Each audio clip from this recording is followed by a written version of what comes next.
Hello friends जैसा कि आप सभी को पता है जो आपका नेक्स्ट सीटेट का एग्ज़ाम है जो कि 7 जुलाई को होने वाला है। इसके लिए हम लोग यहाँ पर सीडीपी पेपर 1 और पेपर 2 दोनों के प्रीवियस ईयर क्वेश्चन पर देखने वाले हैं जो कि आपके एग्ज़ाम के लिए इंपॉर्टेंट है। तो चलिए देखते हैं आज के क्वेश्चन।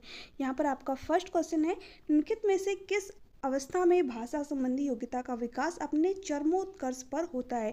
देखिए, चरमोत्कर्ष का मतलब क्या, सबसे अधिकतम यानी सबसे तीव्र गति से भाषाई विकास किस काल में होता है, किस समय होता है। ठीक है, तो देखिए जो भाषा विकास के लिए सबसे सेंसिटिव पीरियड होता है यानी जो भाषा का विकास है बहुत ही तीव्र गति से होता है, वो किस काल में होता है, जब बच्चा 2 से 7 साल का होता है। ठीक है, यानी कि जब अर्ली चाइल्डहुड में बच्चा रहता है यानी कि पूर्व बाल्यावस्था, जो प्रारंभिक बचपन होता है उसमें जो बच्चे का भाषाई विकास होता है वो बहुत ही तीव्र गति से होता है। ठीक है, यहाँ पर क्या दे रखा है, औपचारिक संक्रियात्मक अवस्था। जो बच्चा औपचारिक संक्रियात्मक अवस्था में होगा वो 11 से 15 साल का होगा। तो ये तो ऑप्शन आपका नहीं होगा क्योंकि हमें 2 से 7 साल चाहिए। ठीक है, इंद्रिय जनित गामक अवस्था, इसमें बच्चा कितने साल का होगा, जन्म से 2 साल तक का होगा। ठीक है, तो ये भी ऑप्शन आपका नहीं होगा। यहाँ पर मूर्त संक्रियात्मक अवस्था, इसमें जो बच्चा होगा वो 7 से 11 साल तक का होगा। ठीक है, तो ये भी भाषा विकास के लिए संवेदनशील काल नहीं है। ठीक है, यहाँ पर क्या आपका राइट आंसर हो जाएगा, पूर्व संक्रियात्मक अवस्था, क्योंकि इसमें जो बच्चा होगा वो 2 से 7 साल का होगा। ठीक है, जो कि भाषा विकास के लिए सबसे संवेदनशील पीरियड होता है, इसमें बच्चे का भाषाई विकास बहुत ही तीव्र गति से होता है। तो यहाँ पर आपको ऑप्शन में डायरेक्ट अर्ली चाइल्डहुड यानी कि पूर्व बाल्यावस्था न देकर के प्याजे की स्टेज से रिलेट करके क्वेश्चन दे रखा है। ठीक है, तो सिर्फ क्वेश्चन पूछने का जो तरीका होता है वो चेंज करते हैं ये लोग। बाकी जो क्वेश्चन अगर आपके कॉन्सेप्ट क्लियर है तो आप इजीली जो है अपने राइट ऑप्शन तक पहुंच जाओगे। ठीक है, तो यहाँ पर आपका फोर्थ ऑप्शन करेक्ट है। नेक्स्ट क्वेश्चन है, निम्न में से किसने नैतिक विकास की अवस्था के सिद्धांत का प्रतिपादन किया था। देखिए जीन प्याजे दे रखा है यहाँ पर, तो इन्होंने तो कॉग्निटिव डेवलपमेंट संज्ञानात्मक विकास का सिद्धांत दिया था, तो ये ऑप्शन नहीं होगा आपका। यहाँ पर लॉरेंस कोहलबर्ग यहाँ पर आपका राइट आंसर हो जाएगा। जो लॉरेंस कोहलबर्ग थे इन्होंने मोरल डेवलपमेंट की थ्योरी दी थी, नैतिक विकास का सिद्धांत दिया था, जिसमें कि इन्होंने 3 लेवल और 6 स्टेज 6 अवस्थाएं बताई थी। ठीक है, तो आपका यहाँ पर सेकंड ऑप्शन जो है राइट आंसर हो जाएगा।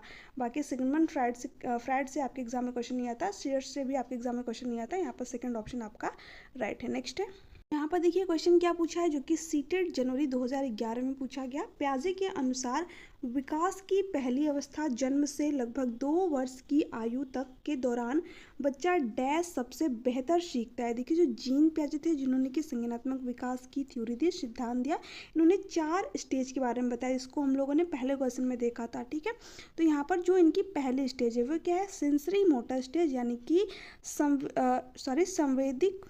संवेदी गामक अवस्था, या फिर इसको आप इंद्रिय जनित गामक अवस्था भी कह सकते हैं। हिंदी में आपको नाम जो है चेंज देखने को मिलते हैं, इंग्लिश में आपको सेम ही मिलेगा, सेंसरी मोटर स्टेज। ठीक है, जिसमें जो बच्चा होता है वो कितने साल का होता है, जन्म से 2 साल तक का होता है, और वो कैसे जो है अपने ज्ञान का निर्माण करता है, जो उसके 5 सेंसेस होते हैं, जो ज्ञान इंद्रियाँ होती हैं उनके थ्रू अपने ज्ञान का निर्माण करता है। ठीक है, अब देखिए यहाँ पर क्या दे रखा है, निष्क्रिय शब्दों को समझने के दौरान जन्म से 2 साल तक का बच्चा तो शब्द को समझ नहीं पाएगा। ठीक है, तो ये ऑप्शन तो आपका यहाँ पर नहीं होगा।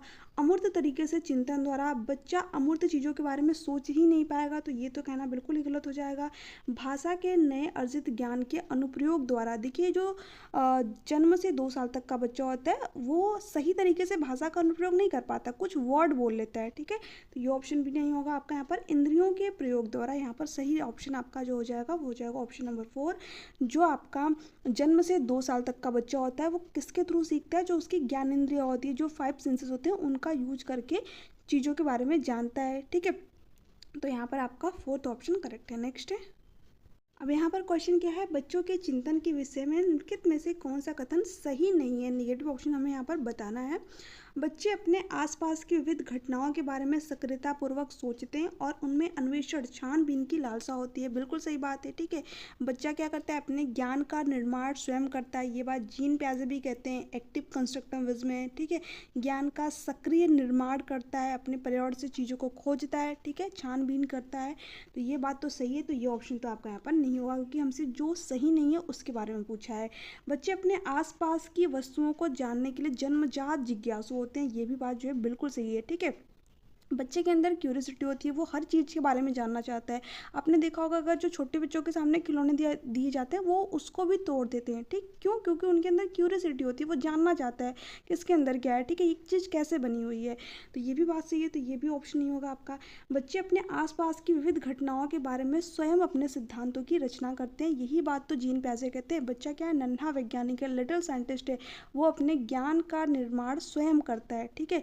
तो ये तीनों ही बातें सही हैं, तो तीनों ऑप्शन आपके यहाँ पर नहीं होंगे, क्योंकि जो सही नहीं है उसके बारे में हमें यहाँ पर बताना है।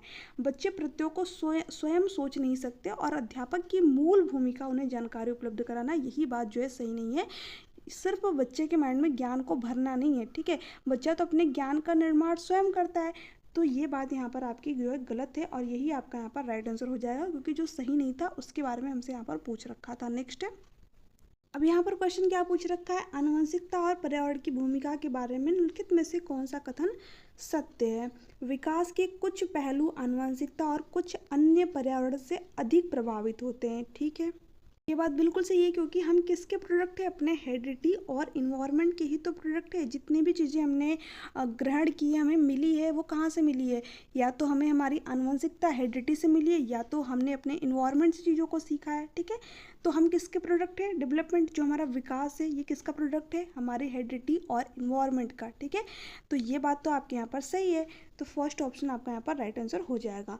सीखने और प्रदर्शन करने की एक बच्चे की क्षमता जीनों द्वारा पूरी तरह से निर्धारित की जाती है। देखिए ये बात कहना आपका यहाँ पर गलत हो जाएगा, क्यों? क्योंकि इसमें हमारे इन्वायरमेंट का भी रोल होता है, ठीक है। बच्चा जिस इन्वायरमेंट में रहता है, जिस वातावरण में रहता है, आप देखेंगे कि उसका जो नेचर होता है, जो स्वभाव होता है, ठीक है, वो उसी तरीके का बनता चला जाता है। तो एक बच्चे को मान लीजिए बहुत ही अच्छी आनुवंशिकता मिल गई, ठीक है, बट उसको इन्वायरमेंट सही नहीं मिला, ठीक है, वातावरण ही सही नहीं मिला, तो क्या बच्चे का विकास सही तरीके से हो पाएगा? नहीं हो पाएगा, ठीक है। तो इसलिए ये ऑप्शन आपका यहाँ पर गलत है, क्योंकि यहाँ पर दे रखा है कि आनुवंशिकता द्वारा ही पूरी तरह से निर्धारित होती है, नहीं, इन्वायरमेंट का भी रोल होता है, ठीक है। अब यहाँ पर क्या दे रखा है, अच्छी देखभाल और पौष्टिक आहार बच्चे की किसी भी जन्मजात विकार को दूर कर सकता है। देखिए ये कहना बिल्कुल ही गलत हो जाएगा, क्यों? क्योंकि अगर बच्चे को कोई जन्मजात विकार है, ठीक है, तो आप उसको कितना भी अच्छा इन्वायरमेंट दे ले, कितना भी अच्छा पौष्टिक भोजन दे लीजिए, बट पूरी तरीके से वो विकार खत्म नहीं हो पाएगा। क्यों? क्योंकि हमारी हेरिडिटी और इन्वायरमेंट दोनों ही हमारे डेवलपमेंट को इफेक्ट डालती हैं, प्रभावित करती हैं, ठीक है। तो इसलिए ये ऑप्शन आपका यहाँ पर नहीं होगा। पर्यावरण केवल बच्चे के भाषा विकास में महत्वपूर्ण भूमिका निभाता है। देखिए ये कहना तो बिल्कुल गलत है, ठीक है, केवल बच्चे के भाषा विकास में नहीं बल्कि उसका होलिस्टिक डेवलपमेंट करता है। इसके साथ साथ इसमें हेरिडिटी का भी रोल होता है, तो इसलिए फोर्थ ऑप्शन आपका यहाँ पर गलत है, यहाँ पर फर्स्ट ऑप्शन ही करेक्ट आंसर हो जाएगा, ठीक है। और जो केवल वर्ड होता है ये क्या होता है, निगेटिव वर्ड होता है, ध्यान में रखिएगा। नेक्स्ट है अब आपका यहाँ पर, में से कौन सा कथन प्याजे के सिद्धांत के अनुसार कहा नहीं जा सकता, ठीक है, जो नहीं कहा जा सकता उसके बारे में यहाँ पर पूछ रखा है। विकास गुणात्मक चरणों में होता है, बिल्कुल सही बात, ये तो जीन प्याजे कहते हैं। क्यों? क्योंकि इन्होंने विकास को कई चरणों में डिवाइड कर दिया, कई अवस्थाओं में डिवाइड कर दिया, ठीक है। जो इन्होंने पहली अवस्थाएं बताई वो क्या है, सेंसरी मोटर स्टेज, जिसमें जो बच्चा होता है वो जन्म से 2 साल तक का होता है, ठीक है। उसके बाद में जो इन्होंने अवस्था बताई वो क्या बताई, प्री ऑपरेशनल स्टेज, जिसमें जो बच्चा होता है वो 2 से 7 साल का होता है। थर्ड जो स्टेज इन्होंने दी वो है कॉन्क्रीट ऑपरेशनल स्टेज, जो बच्चा होता है उसमें वो 7 से 11 साल तक का होता है, ठीक है। जो लास्ट स्टेज इन्होंने बताई इसमें बच्चा कितने साल तक का होगा, 11 से 15 साल तक का होगा। तो इन्होंने क्या किया, कई पार्ट में जो है विकास को डिवाइड कर दिया, ठीक है, चरणों में जो है विभाजित कर दिया। तो ये क्या कहेंगे, विकास क्या है, गुणात्मक चरणों में होता है, ठीक है। तो फर्स्ट ऑप्शन तो आपका यहाँ पर सही है, बट ये ऑप्शन आपका नहीं होगा, क्योंकि जो सही नहीं है उसके बारे में बताना है। बच्चे अपनी दुनिया के बारे में ज्ञान का निर्माण और उपयोग करते हैं, ये भी बात सही है, मैंने आप लोगों को बताया ही था कि जीन प्याजे क्या कहते हैं कि बच्चा अपने ज्ञान का निर्माण स्वयं करता है, एक्टिव कंस्ट्रक्टिविज्म है, ठीक है, ज्ञान का सक्रिय निर्माण करता है। तो ये भी नहीं होगा, निरंतर अभ्यास से अधिगम होता है, यही बात जो है जीन प्याजे नहीं कहेंगे, क्योंकि ये अभ्यास की बात नहीं करते, ठीक है। ये तो कहते हैं बच्चा खुद सीखता है चीज़ों को। तो यहाँ पर यही ऑप्शन आपका राइट आंसर हो जाएगा, यही जो है जीन प्याजे के सिद्धांत के अनुसार जो है नहीं कहा जा सकता, ठीक है। बच्चे अपने पर्यावरण पर क्रिया करते, बिल्कुल सही बात।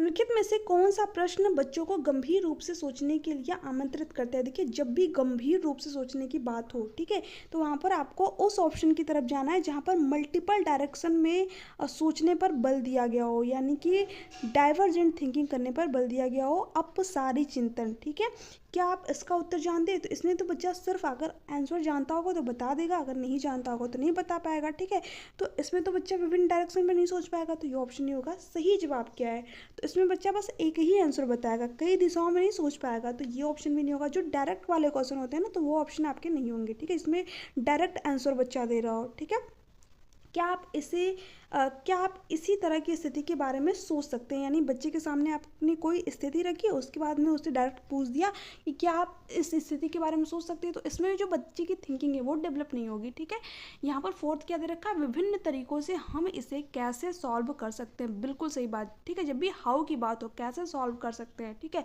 वो भी कैसे? विभिन्न तरीकों से, यानी एक ही क्वेश्चन को हम कई तरीके से कैसे सॉल्व कर सकते हैं। जब भी इसकी बात हो तो बच्चे की क्या होगी? यहाँ पर जो थिंकिंग होगी वो डेवलप होगा, बच्चा अलग अलग आंसर यहाँ पर देगा। तो ये बात बिल्कुल सही है। तो फोर्थ ऑप्शन आपका यहाँ पर राइट आंसर हो जाएगा। जब भी गंभीर रूप से सोचने की बात हो, जब भी क्रिटिकल समालोचनात्मक चिंतन की बात हो, तो आप उसी ऑप्शन की तरफ जाइएगा जहाँ पर मल्टीपल डायरेक्शन में सोचने की बात की गई हो। ठीक है, नेक्स्ट है, निम्नलिखित में से कौन सा विकल्प प्रगतिशील शिक्षा का सबसे अच्छा वर्णन करता है? प्रगतिशील शिक्षा क्या कहती है? करके सीखना, बिल्कुल सही बात है। परियोजना विधि, सही बात है। सहयोग से सीखना, बिल्कुल सही बात है। ये तीनों की बात कौन करता है? प्रगतिशील क्लासरूम, यानी कि प्रोग्रेसिव क्लासरूम। तो फर्स्ट ही ऑप्शन आपका यहाँ पर राइट आंसर हो जाएगा। रैंकिंग की बात ये नहीं करती है। रैंकिंग क्या होता है? निगेटिव वर्ड होता है, यानी एक तरीके से बच्चों को रैंक दे देना, रैंक 1, रैंक 2। तो इससे क्या होता है? जो बच्चे मान लीजिए उस रैंक में नहीं आ पाए, ठीक है, उनका रैंक कम आया, तो वो वहाँ पर क्या होता है? वो उनके अंदर जो है हीन भावना डेवलप होती है। ठीक है, तो ये ऑप्शन नहीं होगा। यहाँ पर लेबलिंग करना, यानी थप्पा लगा देना कि बहुत ही एवरेज बच्चा है, ठीक है, बहुत ही तेज बच्चा है, तो इस तरीके से भी बच्चे के अंदर हीन भावना होती है। यहाँ पर भी रैंकिंग दे रखा है, तो तीनों ऑप्शन आपके यहाँ से हटेंगे। यहाँ पर फर्स्ट ऑप्शन आपका करेक्ट हो जाएगा। नेक्स्ट है, अब यहाँ पर देखिए क्या है? बच्चे डैश को छोड़कर अन्य सभी के द्वारा लिंग भूमिकाएं ग्रहण करते हैं। बिल्कुल सही बात है। बच्चा देखिए मीडिया से भी लिंग भूमिका ग्रहण करता है, सामाजिकरण से भी ग्रहण करता है, और संस्कृति से भी। कैसे ग्रहण करता है? अक्सर आपने देखा होगा जो मीडिया होती है उसमें अक्सर करके यही दिखाया जाता है कि जो फीमेल होती है वो घर के काम करती है, ठीक है, और जो मेल होते हैं वो बाहर जा कर के काम करते हैं। तो मीडिया क्या कर रही है? कहीं ना कहीं जेंडर स्टीरियोटाइप को, लैंगिक रूढ़िबद्धता को बढ़ावा दे रही है। ठीक है, मैं सभी जो है एपिसोड की बात नहीं कर रही हूँ, जो भी सारी चीज़ें दिखाई थी, बट हाँ, ज़्यादातर जो चीज़ें दिखाई जाती हैं वो अक्सर जो है फीमेल को ही घर के काम करते हुए दिखाया जाता है। ठीक है, तो ये बात बिल्कुल सही है। सामाजिकरण, समाज में तो आप देख ही रहे हैं चीज़ें, समाज में हमारे क्या हो रहा है? हमेशा से ही ये कहा जाता है कि लड़कियां जो होती हैं वो घर के काम करेंगी, या फिर लड़की, ठीक है, तो हमारा समाज भी क्या कर रहा है? जेंडर स्टीरियोटाइप को बढ़ावा दे रहा है। संस्कृति से भी हम बहुत सारी चीज़ें सीखते हैं। ठीक है, कई कई संस्कृति में सारी चीज़ें होती हैं, तो ये तीनों ही क्या करती है? जेंडर स्टीरियोटाइप को जो है बढ़ावा भी देती हैं, और अब तो धीरे धीरे जो है कम भी किया जा रहा है। और किसको छोड़कर यहाँ पर पूछा है? तो देखिए ट्यूशन को छोड़ करके सभी क्या करती हैं? लिंग भूमिकाएं, सभी चीज़ों से जो हम लोग क्या करते हैं? लिंग भूमिकाएं ग्रहण करते हैं। ठीक है, ये इन सब चीज़ों से तो हम लोग सीखे हुए हैं। तो यही बात जो है आपके यहाँ पर सही हो जाएगी। ट्यूशन को छोड़कर हम अन्य सभी जगहों से जो लिंग भूमिकाएं वो ग्रहण करते हैं। अब यहाँ पर क्वेश्चन क्या है? बच्चों में प्रतिभाशालीता डैश के कारण होती है? आनुवंशिकता और वातावरण के बीच एक अंतःक्रिया, बिल्कुल सही बात है। ठीक है, अगर एक बच्चे को हेरिडिटी भी उसकी अच्छी मिल गई, साथ ही साथ उसको इन्वायरमेंट भी अच्छा मिल गया, तो जो उसका डेवलपमेंट होगा वो क्या होगा? बेहतर हो सकता है। तो यहाँ पर फर्स्ट ऑप्शन करेक्ट है। एक संसाधन समृद्ध वातावरण नहीं, इसमें हमारे हेरिडिटी का भी रोल होता है, आनुवंशिकता का भी रोल होता है। ठीक है, तो ये ऑप्शन है, गिफ्टेड चाइल्ड की बात कर रहे हैं यहाँ पर। तो जो बच्चा गिफ्टेड कब होगा? जब उसको हेरिडिटी भी अच्छी मिली हो, आनुवंशिकता भी अच्छी मिली हो, उसके साथ साथ उसको एनवायरनमेंट भी अच्छा मिल गया हो। ठीक है, तो यहाँ पर जो बच्चा होगा वो गिफ्टेड चाइल्ड हो सकता है। तो फर्स्ट ऑप्शन आपका करेक्ट है। सफल माता पिता नहीं, इसमें हमारे इन्वायरमेंट का भी रोल होता है। एक अनुशासित दिनचर्या, ये कहना तो बिल्कुल ही गलत हो जाएगा। ठीक है, नेक्स्ट है आपका सामाजिक आर्थिक रूप से वंचित पृष्ठभूमि से आने वाले बच्चों को कक्षा में माहौल की आवश्यकता होती है, उन्हें अच्छा व्यवहार सिखाता है? नहीं, उन्हें अच्छा व्यवहार सिखाना ये बिल्कुल गलत हो जाएगा। क्या बच्चा अच्छा व्यवहार सीख कर नहीं आया है? ये तो कहना गलत हो जाएगा। ठीक है, उनके संस्कृति और भाषाई ज्ञान को महत्व देना तथा उनका उपयोग करना, बिल्कुल सही बात। जो बच्चा वंचित पृष्ठभूमि से आया हुआ है उसकी जो संस्कृति है, ठीक है, जो कल्चर है, आप उसको महत्व दीजिए। साथ ही साथ जो उसकी भाषाई, जो उसकी लैंग्वेज है, क्योंकि NEP हो गया, NCF हो गया, ये क्या कहता है कि हमें बच्चे की मदर टंग, मातृभाषा में बच्चों को एजुकेशन देनी है। तो हम क्या करें, उसके भाषाई ज्ञान को महत्व दें, उसकी संस्कृति को महत्व दें, जिससे जो बच्चा होगा वो क्या करेगा, खुद को इम्पोर्टेंट समझेगा, ठीक है, महत्वपूर्ण महसूस करेगा, तो अच्छी तरीके से चीज़ों को सीख पाएगा। तो सेकंड ऑप्शन आपका करेक्ट है। उनकी भाषा के उपयोग को हतोत्साहित करता है। देखिए, हतोत्साहित नहीं करना है बच्चों को, ठीक है, इनक्रेज करना है, डिक्रेज नहीं करना है। तो ये ऑप्शन आपका गलत हो जाएगा। बच्चों को उनकी क्षमता के आधार पर वर्गीकृत करना। देखिए, कभी भी किसी भी बच्चे को उनकी कैपेसिटी के आधार पर वर्गीकृत यानी अलग थलग नहीं करना चाहिए। तो ये तीनों बातें आपके यहाँ पर गलत है। यहाँ पर सेकंड ऑप्शन आपका राइट आंसर हो जाएगा। नेक्स्ट है, यहाँ पर क्वेश्चन क्या है, कक्षा में सृजनात्मक और प्रतिभाशाली बच्चों के लिए आवश्यक हस्तक्षेप निर्भर करता है शिक्षक द्वारा अनुकूलित और प्रेरक निर्देश तरीकों के उपयोग पर। ठीक है, सही बात है। उन्हें अतिरिक्त समय देने पर नहीं, ये बात जो है आपका यहाँ पर गलत हो जाएगा। जब बच्चा क्रिएटिव है, सृजनात्मक है और साथ ही साथ क्या है, गिफ्टेड है, तो इनको अतिरिक्त समय देने का तो कोई मतलब ही नहीं बनता है, क्योंकि ये तो खुद ही चीज़ों को जो है बहुत ही तीव्र गति से सॉल्व करते हैं। इनके अंदर हायर ऑर्डर थिंकिंग स्किल होती है, ठीक है, तो इनको समय नहीं देना चाहिए। ये खुद ही इनको जो है चुनौतीपूर्ण कार्य देना चाहिए, क्योंकि ये जो काम एक एवरेज बच्चा जो है 10 मिनट में करता है, हो सकता है ये काम वो 2 ही मिनट में कर ले, ठीक है। तो यहाँ पर सेकंड तो आपका नहीं होगा। उनके प्रति स्नेही होने के नाते ये कहना तो बिल्कुल ही गलत हो जाएगा। उन्हें अन्य बच्चों की पढ़ाने की जिम्मेदारी देने पर नहीं। यहाँ पर क्या होगा, फर्स्ट ऑप्शन, शिक्षक द्वारा अनुकूलित तथा प्रेरक निर्देशन तरीकों के उपयोग पर, यानी एज पर नीड एजुकेशन, जैसी बच्चे की जरूरत है उसके अकॉर्डिंग उसको आप चीज़ें प्रोवाइड करिए। अगर गिफ्टेड चाइल्ड है तो आप उसको चुनौतीपूर्ण कार्य दीजिए, ठीक है, बच्चे की क्षमता के अकॉर्डिंग, ठीक है। तो यहाँ पर फर्स्ट ऑप्शन करेक्ट है। नेक्स्ट है, अति संवेदनशील बच्चों को सीखने में मदद करने के लिए निम्नलिखित में से कौन सा तरीका उपयुक्त तरीका नहीं है, ठीक है, जो निगेटिव है हमें उसको यहाँ पर बताना है। एक कार्य को छोटे प्रबंधनीय खंडों में तोड़ना। देखिए, बच्चा क्या है, अति संवेदनशील है, ठीक है, तो ऐसे में जब हम किसी एक कार्य को छोटे छोटे टुकड़ों में तोड़ देंगे तो बच्चा क्या होगा, बेहतर तरीके से चीज़ों को सीख पाएगा। क्योंकि बच्चा अति संवेदनशील है, तो अगर आप उसको 30 मिनट का कोई टास्क देते तो वो उसको नहीं कर पाएगा, बट आप उसी 30 मिनट के टास्क को 5-5 मिनट या फिर 10-10 मिनट में तोड़ करके देते हैं तो उसको बच्चा ईजिली कर पाएगा, ठीक है। तो ये बात तो सही है, तो ये ऑप्शन नहीं होगा, क्योंकि हमसे पूछा है कौन सा उचित तरीका नहीं है। अधिगम के वैकल्पिक तरीकों की पेशकश, बिल्कुल सही बात है। जब हम बच्चे को अलग अलग तरीके से जो है उसके सामने चीज़ें प्रस्तुत करेंगे तो हो सकता है बच्चा जो है एक तरीके से नहीं सीख पाए बट दूसरे तरीके से सीख जाए, तो ये भी बात सही है। तो ये भी ऑप्शन नहीं होगा आपका यहाँ पर।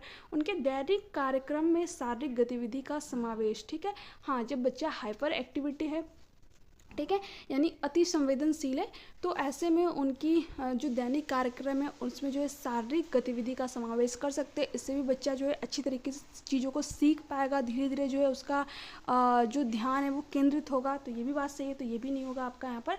बेचैन होने पर उन्हें अक्सर फटकार लगाना। देखिए, जब बच्चा अति संवेदनशील है तो वो बेचैन तो होगा, ठीक है, क्योंकि उसका ध्यान एक जगह केंद्रित ही नहीं रह पा रहा है, तो उन्हें फटकार नहीं लगाना है, बल्कि उनकी ज़रूरत के अकॉर्डिंग उनको चीज़ें प्रोवाइड करनी है, ठीक है। तो यही ऑप्शन आपका यहाँ पर गलत है और यही आपका राइट आंसर हो जाएगा, क्योंकि हमसे गलत ही पूछ रखा था। अलग अलग सोच वाले पैटर्न उन बच्चों की पहचान करते। देखिए, जब भी अलग अलग सोच, विभिन्न डायरेक्शन में सोचने की बात हो तो वहाँ पर किस सोच की बात हो रही है, अपसारी चिंतन, डाइवर्जेंट थिंकिंग की बात हो रही है, जिसमें बच्चा क्या करता है, एक ही क्वेश्चन के मल्टीपल सोल्यूशन यहाँ पर बताता है, ठीक है। और ये किसके अंतर्गत आएगा, सृजनात्मकता, क्रिएटिविटी के अंतर्गत आएगा, ठीक है। तो यहाँ पर थर्ड ऑप्शन आपका राइट आंसर हो जाएगा। इसको आप DC से याद रख सकते हैं, ठीक है, यानी कि डाइवर्जेंट थिंकिंग का संबंध किससे होता है, क्रिएटिविटी से, ठीक है, अपसारी चिंतन, क्रिएटिविटी। तो यहाँ पर थर्ड ऑप्शन करेक्ट है, प्रत्याशी नहीं है। डिसलेक्सिया तो देखिए एक पठन संबंधी विकार होता है, जिसमें जो बच्चा होता है वो चीज़ों को रिवर्स पढ़ता है, जैसे कि वाच को सा पढ़ना, ठीक है, B को D पढ़ना, 12 को 21 पढ़ना। तो इस तरीके की जो चीज़ें होती है वो किसके अंतर्गत आती है, डिसलेक्सिया के अंतर्गत आती है। विकलांग आपका यहाँ पर नहीं होगा, यहाँ पर थर्ड ऑप्शन करेक्ट आंसर हो जाएगा। और जो आपकी NEP हो गई, RTI हो गई, ठीक है, ये क्या कहते हैं कि विकलांग वर्ड का यूज़ नहीं करना है, दिव्यांगता वर्ड का जो है यूज़ करना है, ठीक है। नेक्स्ट है, यहाँ पर क्वेश्चन क्या है, निम्नलिखित में से कौन सा शिक्षक द्वारा कक्षा में बच्चों के लिए समस्या हल करने के तरीके का वर्णन नहीं कर सकता है। किसी विशेष समस्या को हल करने के बारे में अपनी विचार प्रक्रियाओं पर चर्चा करना। तो ये तो समस्या हल करने के तरीके का वर्णन करेगा, ठीक है, समस्या हल करने में समस्या को हल करने में हेल्प करेगा। तो ये भी तो आपका ऑप्शन नहीं होगा। कुछ हल करते समय गलतियों को करने के प्रति ईमानदार रहना, बिल्कुल सही बात है। जब बच्चा कोई भी नई चीज़ सीखेगा या फिर कोई भी चीज़ सीखता है तो वहाँ पर वो मिस्टेक तो करेगा ही, गलतियाँ तो करेगा ही। गलतियाँ क्या है, लर्निंग का, अधिगम का स्वाभाविक हिस्सा है, ठीक है। तो ये बात भी सही है, तो ये भी ऑप्शन नहीं होगा आपका यहाँ पर। सोच विचार परीक्षण और विभिन्न उत्तरों जैसे शब्दावली का प्रयोग करना। अभी मैंने आप लोगों को बताया, जब भी अलग अलग डायरेक्शन में सोचने की बात हो, डाइवर्जेंट थिंकिंग करने की बात हो, तो वो ऑप्शन क्या होता है आपका, सही होता है, क्योंकि इससे बच्चा जो है कई सारे सोल्यूशन जो है बता पाता है। तो ये भी बात सही है, तो ये भी ऑप्शन नहीं होगा आपका यहाँ पर। अभी सरल उत्तर वाले प्रश्न पूछना है, यानी वन लीनियर क्वेश्चन जैसे कि, या फिर एमसीक्यूज टाइप के क्वेश्चन, जैसे कि अभी यहाँ पर जो क्वेश्चन आप सॉल्व कर रहे हैं, ये कैसे क्वेश्चन है आपके, कन्वर्जेंट थिंकिंग वाले क्वेश्चन है, ठीक है। हालांकि ये पेडागोजी के क्वेश्चन है, तो इसमें आपकी जो थिंकिंग है थोड़ा सा आपको यहाँ पर सोचना पड़ रहा है, ठीक है, क्रिटिकल थिंकिंग करनी पड़ेगी। बट अगर जैसे कि अगर कोई नॉर्मली क्वेश्चन होता है, जैसे कि जो आप एमसीक्यू जो एग्ज़ाम देते हैं, जैसे कि मैथ के क्वेश्चन हो गए आपके, साइंस के क्वेश्चन हो गए आपके, इसमें डायरेक्टली क्वेश्चन पूछा जा रहा है, ठीक है, तो वहाँ पर आप डाइवर्जेंट थिंकिंग तो नहीं करते हैं, ठीक है, वहाँ पर कन्वर्जेंट थिंकिंग होती है। जो ऑप्शन हमें पता होता है उस पर हम टिक करते हैं और आगे बढ़ जाते हैं, ठीक है। तो ये बात आपका यहाँ पर सही हो जाएगा। यही जो है समस्या हल करने के तरीके का सही वर्णन नहीं करता है, तो यही आपका फोर्थ ऑप्शन करेक्ट आंसर हो जाएगा यहाँ पर। नेक्स्ट है, यहाँ पर क्वेश्चन क्या है, जीन पियाजे के अनुसार संज्ञानात्मक विकास के किस चरण में बालक का चिंतन क्रमबद्ध रूप से तार्किक एवं तर्कसंगत होना प्रारंभ हो जाता है। तो देखिए, जो जीन पियाजे थे उन्होंने 4 अवस्थाएं बताई थी, ये तो मैंने आप लोग को कई बार बताया। पहली अवस्था क्या थी उनकी, इंद्रिय जनित गामक अवस्था, यानी कि सेंसरी मोटर स्टेज, जिसमें जो बच्चा होता है वो जन्म से 2 साल तक का होता है। यहाँ पर स्पेस नहीं है इसलिए मैं 0 से 2 साल लेकर रही हूँ, ठीक है। उसके बाद में जो इन्होंने दूसरी अवस्था बताई वो क्या है, प्री ऑपरेशनल स्टेज, ठीक है, और जिसमें जो बच्चा होता है वो 2 से 7 साल का होता है, ठीक है। तीसरी क्या है इनकी, कॉन्क्रीट ऑपरेशनल स्टेज, जिसमें जो बच्चा होता है वो 7 से 11 साल तक का होता है, ठीक है। मैं यहाँ पर लिख देती हूँ, बच्चा कितने साल का होता है, 7 से 11 साल तक होगा। ये तीसरी स्टेज है, ठीक है, और ये दूसरी स्टेज है, और ये पहली स्टेज है।